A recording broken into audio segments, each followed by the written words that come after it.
Tonight, Famous Monsters TV takes you inside the home of legendary makeup master Michael Westmore. He gives us an exclusive peek at his family's dynasty and the evolution of Hollywood makeup. We'll also have a sit-down with Star Trek icons Marina Sirtis, Michael Dorn, and Connor Trenier. All that and more on Famous Monsters TV.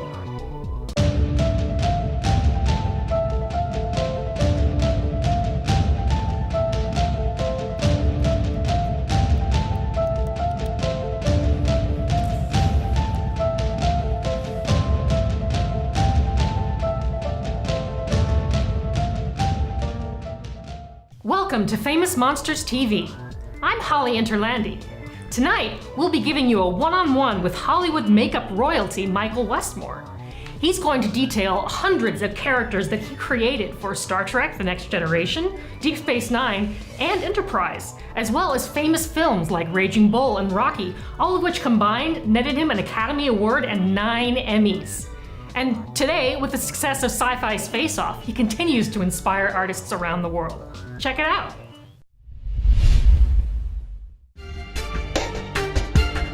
I love you, and the family's got me. Thank you.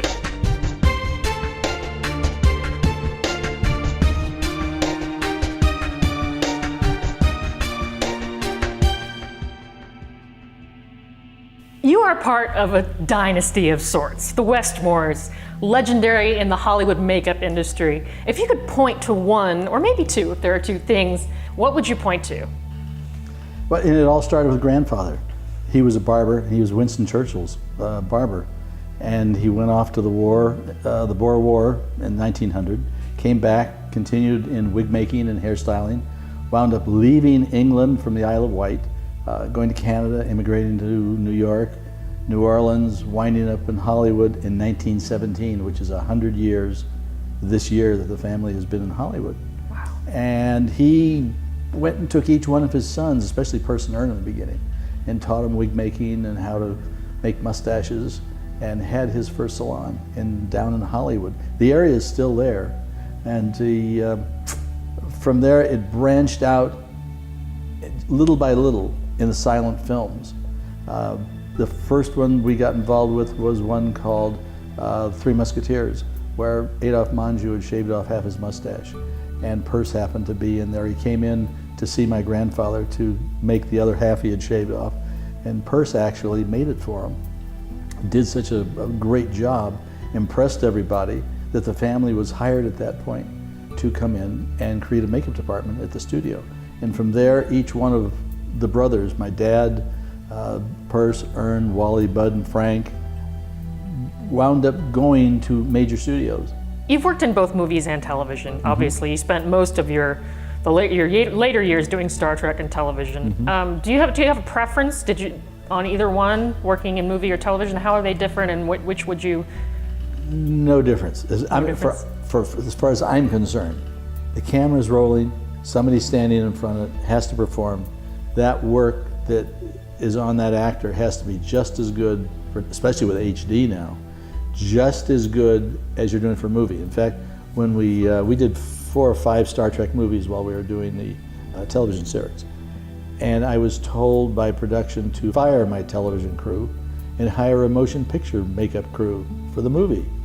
And I said, you're crazy, because the people that I have here doing the television show are feature makeup artists and do the best quality work.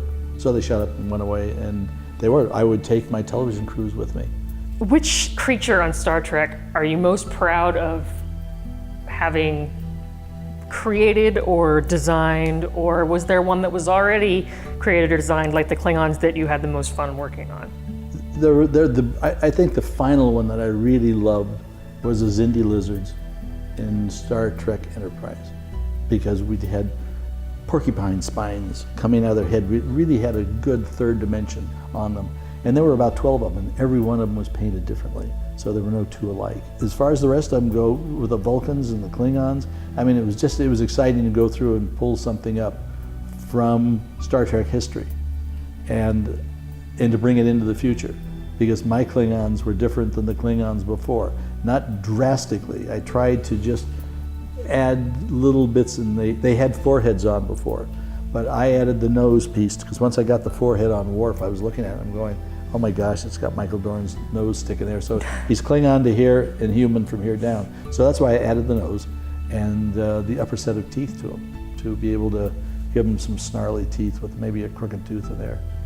What feature makes them human or not? If you're designing an alien, is it the nose, is it the mouth, is it the eyes, or is it something else entirely? Well, you had different categories you put them into. The one thing that Gene Roddenberry said we cannot change are the eyes. We can put contact lenses in, but did not want to cover up the eyes. The other thing was the mouth. They had to be able to speak. I could put rubber lips on them, I could put a tongue in their mouth, I could do anything, but they still had to talk, because that was going to be the communication between the people other people we ran into in the show and the alien. So if there was only a few people involved in something, I could go hog wild. I could come up with a whole head and just change everything, change the whole face. Then we would wind up with partial aliens, that maybe a forehead and a nose and some cheekbones or something, individual pieces. And those would be kind of like full humanoids, because there was still something in them of a human being. Mm-hmm. And then we get down to people that we had like 20 or more to be made up, like a Vulcan or a Romulan or a Bajoran, which was just a nose piece here. If we had too many of them to make up, then it would be almost a full human face with just a little bit of enhancement to it. Because it was, I could also, with the Bajorans, it's like I could have a makeup artist possibly do 3 of them in a morning. But if it got to be a Klingon, they took about 2 hours to put together. Wow. So it all had to do with the number of beings that we had to put together, what I could actually create for them. Stay tuned to Famous Monsters TV. Coming up, we chat with 2 icons from Star Trek The Next Generation, Marina Sirtis and Michael Dorn.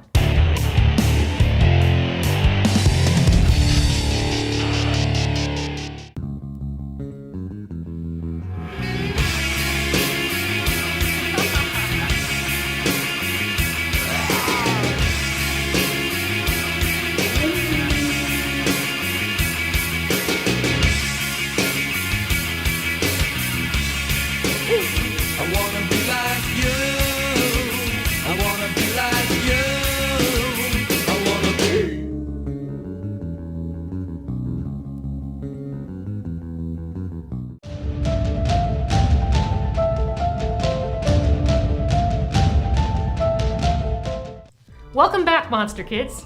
All you Trekkies out there might know our next guests as Counselor Deanna Troi and everyone's favorite Klingon, Lieutenant Worf. Star Trek The Next Generation soared from 1987 to 1994. Tonight, the prolific Marina Sirtis and Michael Dorn chat with Famous Monsters TV.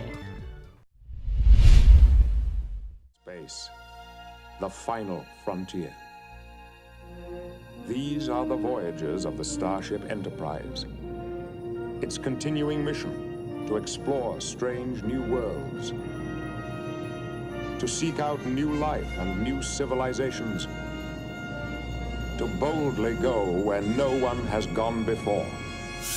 And I'm sitting here with the lovely and legendary Marina Sirtis and Michael Dorn from Star Trek The Next Generation. How are you guys? Good, but I didn't realize we were monsters. Did you realize we were monsters? I'm a monster, yeah. Are you a monster? Yeah. I'm not a monster. I mean, the first time that, or one of the last times I went to the commissary, I used to go in makeup. We all, yeah. And people would always run by, and the little mothers with their daughters, look, honey, a monster. And they're pointing at me, so I kind of went, okay, so I'm a monster. Well, Yes. Obviously 2017 marks the 30th anniversary of this show, which is incredible. It's especially amazing because the next generation of Star Trek might be one of the only cases in which the second incarnation of a show or a film almost ended up being more influential and more popular than the first. It was, you can say it. It was. It was more popular. It did run for 7 seasons, It ran whereas for the 7 early one only ran for 3. And it was cancelled, yeah. We only got cancelled because we became the movie franchise. So that's why we were cancelled, not because we didn't have viewers. But we got way more audience than the first show. and we could have gone forever. for 10 years. Yeah, We and also definitely could have gone for 10 years. TNG changed show business because up until we came along, sci-fi was alternative entertainment, and our show was so successful. What's #1 at the box office now? Sci-fi. Yep. And we changed that because our show was so big, and it changed the whole culture in Hollywood. Yeah. Yeah, that's about it. And it ended up being obviously amazing. And there have been Star Trek series since, and there was one before, and there have been many since, but nothing has quite taken root the way that Next Generation did. But what do you think of the specific things about your show in particular over the other Star Trek shows that may have really sort of connected with fans? We were the only show where the whole cast got along, Okay. out of all of them. Extremely well. That's and, important. From day one. Yeah. I mean, Well, Jonathan. not day one. Well, no, I didn't like him, and he didn't like me for about a year. But everyone else got on great. A year. He was very surly once he got that makeup on. And she was surly without the makeup. My best friend here. I mean, I think You that know. also the thing is that it was the last Star Trek that Gene Roddenberry actually Had something to do started. with, yeah. Yeah. He basically, he was the producer, showrunner of the whole thing. And he always kept it to where the shows are little morality plays. Right. Yeah, that If you was can us. recall when you were first auditioning for these roles, did you have, well, Patrick Stewart famously said that he'd never seen an episode of the original. Did that go for you, or did you know what you were getting into? I knew what I was getting into. I mean, I was a big fan of the original show. I was old enough to where my brother and I watched it when it first aired, and we were like, oh man, this is so cool. And in fact, when I heard that they were doing it in the Next Generation, I called my agents, and they called the producers, and I'm sorry, Michael, it's all been cast. If there's anything comes up, we'll call you, And he kind of went, yeah, whatever. But then they called back and they said, oh, we want to see you as a part of a Klingon. And my agents and managers didn't know what a Klingon was. And I did. I said, I got it. Don't worry about it. So I was a big fan of the show and really wanted to do it.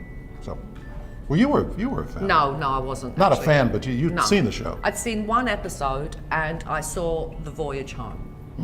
And that was all I'd seen of Star Trek. And the one episode I saw, isn't it when you're flicking through the channels, it's always the same episode? It's always the same one, And yeah. it was the one with the flower people. Oh my God! So that was mine. Right. So that was It must have mine. been like, You didn't watch it after that, I did did you? it. Oh my God! Awful. Did they really not realize that flower power was going to be gone in like 6 months and this was being so dated? It was horrible. Well, the flower power wasn't gone, but they had these old actors I know. playing hippies. I know. And they had. Yay, brother! I know. I'm like, I know. It was hideous. but we had one too. Oh yeah, we did, but we don't talk about it. But we only had one We had one. out of 180 something. They had a lot. you guys have done a lot of conventions, obviously. Your fans love you. What is the convention experience about for you? The Q&A.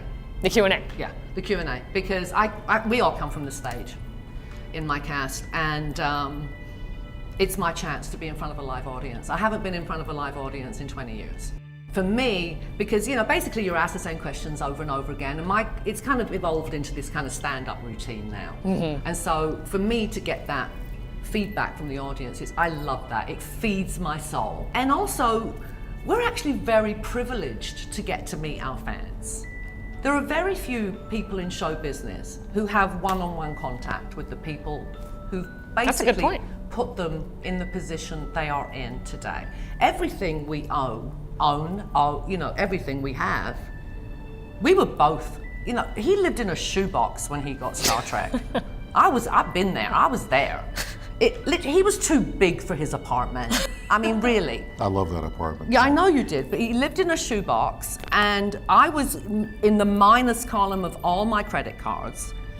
So this job gave us everything that we have. The blessed lives that we have today, we owe to our fans. And we have to remember that. You can be the best actor in the world, but if no one's turning on their TV sets or paying money to see your movie or buying your CD or whatever they do now, download music, you may as well be performing in your garage. Coming up, we talk to another Star Trek icon, this time of the Enterprise variety, Mr. Connor Trenier.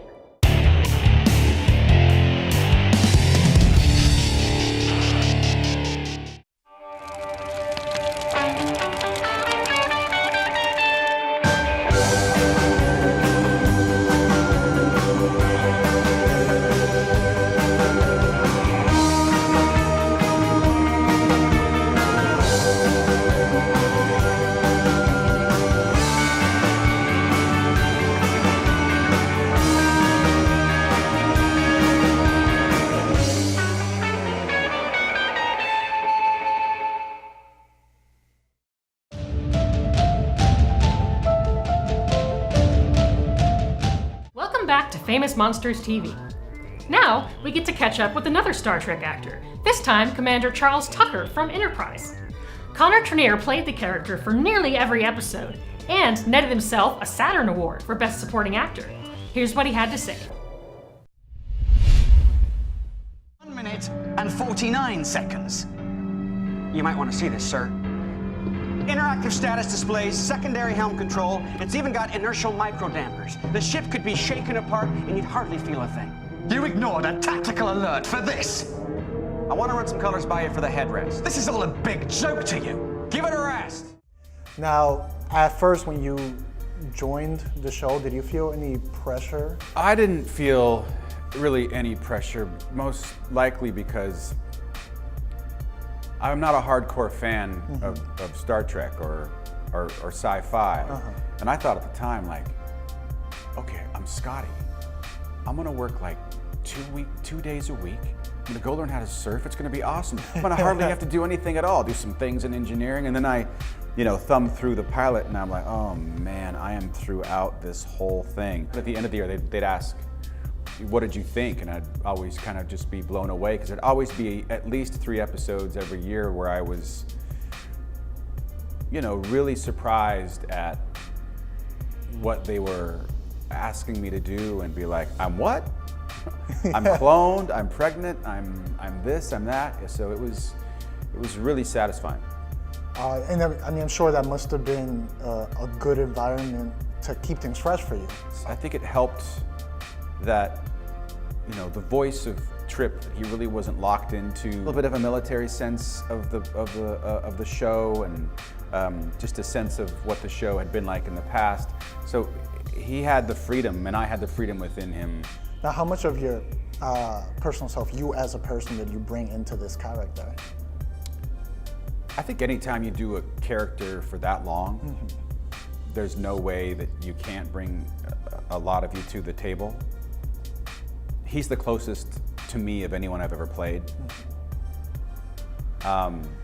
And I think that was also one of the ways in which he seemed a little more free, because I really didn't feel like I was acting. It really felt, granted I wasn't in space. I went to the Paramount lot. Are you sure? I shot a TV show. Actually, it's funny, when I was doing the show, like in the 2nd season, one of my friend's daughter was visiting with her dad, and we're in the living room, and I come home from work, and she must have been like 6 years old, and she was like, "What are you doing here?" I was like, "What do you mean?" She's like, "You're supposed to be in space." And I was like, "Oh." The transporter, I took it home. Now, at first, how did you feel about the reception the show was getting, and as you were meeting fans? Well, so the show didn't just start as a pilot and then they're gonna look at it and then they're gonna address it and see if it's gonna be a show. It was a show. So we were doing the first episode of our series. It became very clear that what I was on was a big deal. We're on the cover of TV Guide, People Magazine, this, that, and the other thing. Yeah, because I can just imagine, it's this one thing starting something and then it becomes like this huge thing. You're jumping in the middle of something that's already that big. Yeah, and the expectation is already set in place. It's not as though you're going to be building an audience base. You're starting out with one and hopefully retaining it. And again, it's one thing to audition for a part with 12 pages, and it's a whole nother thing to feel the responsibility for that role.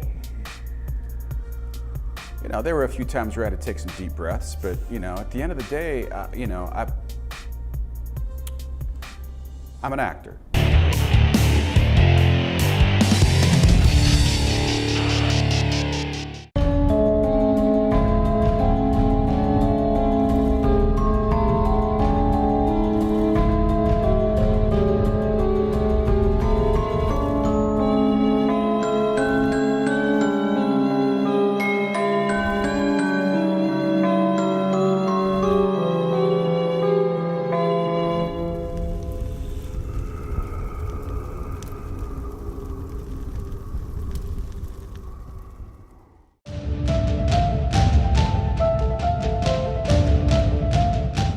Earlier, we spoke with Michael Westmore about his mark on the Star Trek legacy.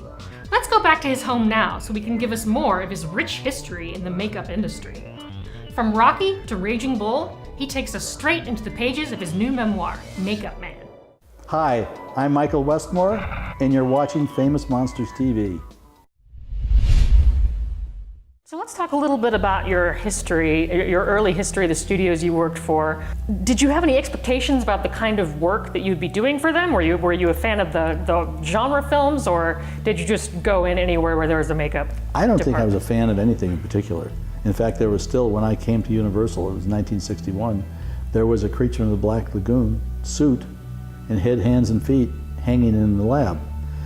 There was things left over from Spartacus, dead bodies and arms and heads and things. It was a wonderful old lab that we had upstairs, and that's where we wound up doing everything for the Munsters and the List of Adrian Messenger along the way. But myself, I knew I didn't want to just get stuck with lipstick and mascara. I wanted to be able to do the laboratory type of a work. And in my mind, it was where if I don't get this, I'm going to go back to school. I wanted to go to Berkeley to do graduate work, and I'll go back to school. Do you find there are different personality types with actors and actresses? The ones who are like very gung-ho about sitting in the makeup chair, and then those who will be, no, I'm not doing that. Well, we had Patrick Stewart, for instance. Now Patrick here, he's the captain of the ship and everything, loved getting into makeup, just not a straight makeup. But whenever he was called upon to play a character, to go into one of the rooms where he'd get beamed into some other time period. Wasn't there was a Borg version of him at some point? Yes, there wasn't was. Yeah. Yes, yep. He loved it. In fact, the thing with Patrick was almost that he would come up with other things. He'd sit there and he'd look in the mirror and he'd go, what about if we do a little shading here? I mean, he would throw his 4 cents in to, and it would extend, instead of having them done in maybe 2 hours, add an extra half hour to it, just because of Patrick's addition of all these things, of which day 2, you would allow for. But he just loved to not have to play Captain Picard and become another character. I'm curious because those makeup effects are so realistic with all the bruising and the blood spurting and everything. There was a funny story in your book about about your having recreated a corpse and carrying it from the storage to the set. People thought it was a real corpse. True Confessions. Yes, that's the one. Did people ever, was there ever an incident where somebody thought that one of your makeups was real and they just were horrified? Well, this was, but you're talking about a dead body. Twice Stallone had to go to the hospital for something else when he had scars and bloods on him from what I had done. And when he came into the hospital, they wanted to treat that than what he was going to. It's like he hit a rib on a tree, which wasn't visible. But I had this big open scar across his arm. That's the first thing. And then it happened in Hungary where they didn't speak English. And he really had trouble explaining to him, no, this is makeup, forget it. That's over here, the guy kicked me in the face. With the dead body though, it was, I had done research in the morgue. So I had the coloring, I knew exactly what to do because the morticians helped me out with it. And then in painting the body, it's done with oil paint. It was all done in wax. And I painted it, take a whole day to do each half because it had stiff brushes and it was like shading and getting all the blood and everything into it. Kind of based on the Black Dahlia murder. And it was, we had it in the field, we shot in downtown Los Angeles. And I had to go back to the studio, the body finished early. And so we borrowed the production manager's car, threw the body in the back of the car, didn't cover it up. We're driving down the LA freeway, and it's lunchtime. And there's a big semi-truck going by, and actually the driver and I, because I remember, we were talking about going to McDonald's. There's a plug for McDonald's to get a Big Mac on the way back to the studio. But this driver going by, it's like all of a sudden, I just kind of look up, and didn't realize he can see down into the back of the car. So my driver, though, all of a sudden we got close to our off-ramp. He dropped back behind the semi, and we got off. Later on, like the next day, two men who you know are detectives because they had black shoes and white socks on, came to the set and wanted to see the body. It had been reported. The license plate number had been reported. It had been traced to where we were, downtown LA. And so we told them it was, back of the studio, all locked up. So I had to go back with them to MGM to unlock the box to show them it was a real body. He says, well, you're lucky because that man had a gun and he was planning on running you off the highway. And if you lived, he was going to hold you until the police came. And in the newspaper, because the producers had told me, we want no publicity on this. The body is just secondary. Headlines in the newspaper. The mystery of the traveling torso has been solved.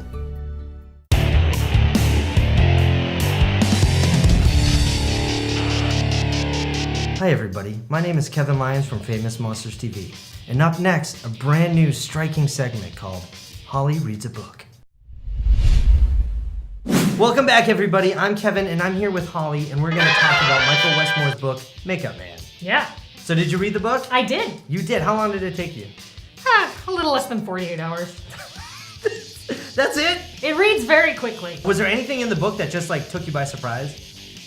I guess maybe not so much surprise, but something I didn't think about before, again, because in Famous Monsters you always think about creature makeup on people, but I never thought about what Michael Westmore called laboratory work, which is essentially recreating body parts and blood for use on set. Like, say somebody's hand gets broken or bent off, he would have to make the arm. And then usually, bendable, so he could bend it back, and they'd do take 2 and take 3 and just bend the arm again. So I never thought about recreating actual anatomical parts, but the book has a lot about that, and it's really fascinating. It's very Frankenstein-y, you know what Yeah. I mean? It's just they have a laboratory of dead parts that they're putting together. That's exactly what Isn't it's that like. cool? Yeah. That's awesome. Were you surprised to find out that Mr. Westmore worked on any shows that you didn't know about? The one that really tickled me the most was Trilogy of Terror, which is, if you're into horror, it's kind of a legendary sort of lost TV special from the 80s that features this terrifying Zuni fetish doll. It's like the freakiest thing you've ever seen. And in the book, Westmore talks about working on Trilogy of Terror with Dan Curtis, and I was like, no way! He did the Zuni fetish doll? That's crazy! Because it's sort of legendary in the horror world, so that was pretty funny. Thank you guys so much for watching. My name is Kevin Lyons. And I'm Holly Interlandi. And you're watching Famous Monsters TV. That's all the time we have for tonight. If you want to know more about anything Famous Monsters related, from t-shirts to conventions, visit famousmonsters.com. I'm Holly Interlandi, and have a good night.